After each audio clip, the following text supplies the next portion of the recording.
বাংলাদেশের বুকে শুধুমাত্র আহলে হাদিসদের মসজিদ ভাঙচুর করা হয়, এর একটাই মাত্র কারণ হচ্ছে এটা, আমরা শরিয়াত মানতে চাই কোরআন এবং হাদিস দিয়ে, আর অন্যরা শরিয়াত মানতে চাই কেউ পীর দিয়ে, কেউ মাজার দিয়ে, কেউ ওজিফার বই দিয়ে। এটা হচ্ছে আমাদের আর তাদের মধ্যে পার্থক্য। ঈমান এবং আমলের উদাহরণ দিচ্ছি আপনাকে। ঈমান এবং আমলের দৃষ্টান্ত ঠিক এই রকম যে আপনি বীজ পুঁতলেন মাটির নিচে, কিন্তু বীজ উদ্গত হলো না, বীজ চারাই পরিণত হলো না, তার মানে বীজের দাফন কোথায় হয়ে গেল? মাটির নিচে। আপনি ঈমান আনলেন হৃদয়ে, অন্তরে, কলবে। ঈমান আনার পরে আপনি বাস্তব জীবনে ওটাকে আমলে সলেহ দ্বারা আপনি প্রকাশ করতে পারলেন না, মানে ঈমানের মৃত্যু কোথায় হয়ে গেল?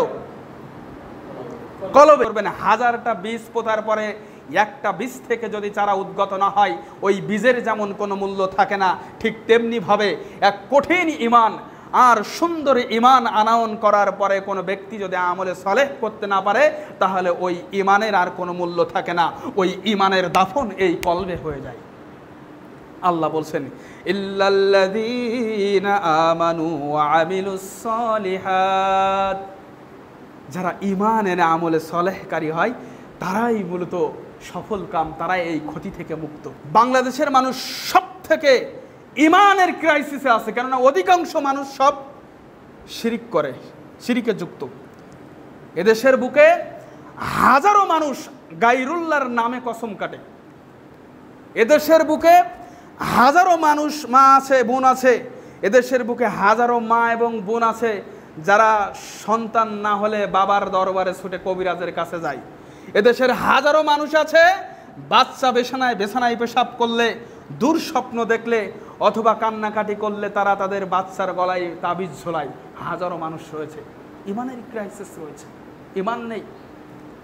এদেশের অধিকাংশ মানুষ মাজার ভক্ত, মাজার পূজারী, তারা মাজার কেন্দ্রিক শরিয়াতকে মানতে চায়। আর এদেশের বুকে আহলুল হাদিসরা একমাত্র মাজার ছাড়া কোরআন হাদিস কেন্দ্রিক তারা শরিয়াতকে মানতে চায়। বাংলাদেশের বুকে শুধুমাত্র আহলে হাদিসদের মসজিদ ভাঙচুর করা হয়, এর একটাই মাত্র কারণ হচ্ছে এটা, আমরা শরিয়াত মানতে চাই কোরআন এবং হাদিস দিয়ে, আর অন্যরা শরিয়াত মানতে চাই কেউ পীর দিয়ে, কেউ মাজার দিয়ে, কেউ ওজিফার বই দিয়ে। এটা হচ্ছে আমাদের আর তাদের মধ্যে পার্থক্য।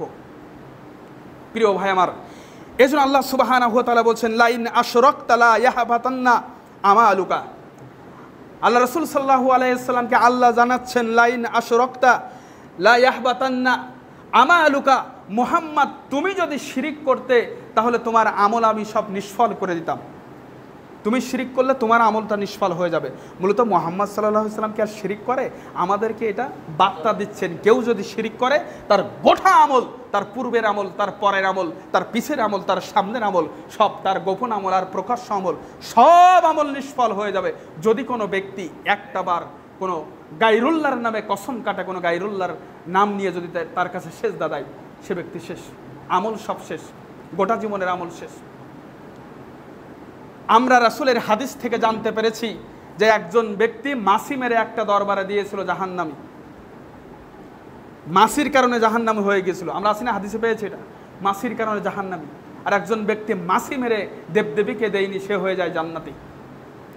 তার মানে বোঝাই গেল, একটা মাছিও যদি কেউ গায়রুল্লাহর নামে দান করে, মাছি তো না, কিঞ্চিত পরিমাণ সম্পদ কেউ যদি গায়রুল্লাহর নামে, আল্লাহ ছাড়া কোনো মাজার বাবার নামে যদি দান করে, তাহলে ওই ব্যক্তি পথভ্রষ্ট হয়ে গেল, ওর ঠিকানা জাহান্নাম ছাড়া আর অন্য কিছুই নয়। প্রিয় ভাই আমার, এই ঈমানের ক্রাইসিস রয়েছে। কিছুদিন আগে দেখলাম, আমরা যখন বিভিন্ন দূর দূরান্তে সফর করি, আমাদের বাসে চলাচল করতে হয়, তো বাসওয়ালা গান থামাতে চায় না, গান চালিয়ে দেয়। তো এই বেটা গানটা থামাও, বলছে না, গান না চললে ঘুম আসবে, ড্রাইভারের ঘুম আসবে, অ্যাক্সিডেন্ট করতে পারে, সুতরাং গান থাকবে। কিন্তু মাঝে মাঝে দেখি যে গানটা বন্ধ করে দেয়। ভাই ঘুমাচ্ছেন নাকি? আঙ্কেল ঘুমানো যাবে না, একদিনের জন্য এসেছি, বক্তব্য শুনতে হবে। বলছিলাম যে মাঝে মাঝে আমরা বিভিন্ন দূর দূরান্তে সফর করি, গাড়ির ভিতরে গাড়িওয়ালা গান চালিয়ে দেয়, বলি ভাই যে গানটা বন্ধ করেন, যে গান বন্ধ করা যাবে না, ড্রাইভারের ঘুম আসবে। কিন্তু মাঝে মাঝে দেখি তারা নিজেরাই গানটা বন্ধ করে দেয়। আবার আমরা প্রশ্ন করি যে কিরে, গান বন্ধ করলে কেন? এখন তো বেশ ভালোই গান বন্ধ করে দিয়েছে, বলছে সামনে মাজার আছে। আর যত মাজার সব এই সড়ক পথে, রেল লাইনের সাইডে একটা মাজার পাওয়া যায় না, রেল লাইনের সাইডে কোনো মাজার নেই, কারণ সেখানে ব্যবসা নেই। কিন্তু যত রোড রয়েছে, সড়ক পথ রয়েছে, সব জায়গায় দেখবেন মাজার তারা তৈরি করেছে। কেন? সড়ক পথে মানুষ যাতায়াত করবে, এখানে ব্যবসা আছে। আর রাস্তায় এত মসজিদ থাকে, মসজিদের গুরুত্ব বুঝে, মসজিদের মর্যাদা বুঝে মসজিদ দেখে সে গান বন্ধ করে না, কিন্তু মাজার দেখে গান বন্ধ করে। তার মানে মাজারের থেকে তার কাছে কি, মসজিদের থেকে মাজারটা কি?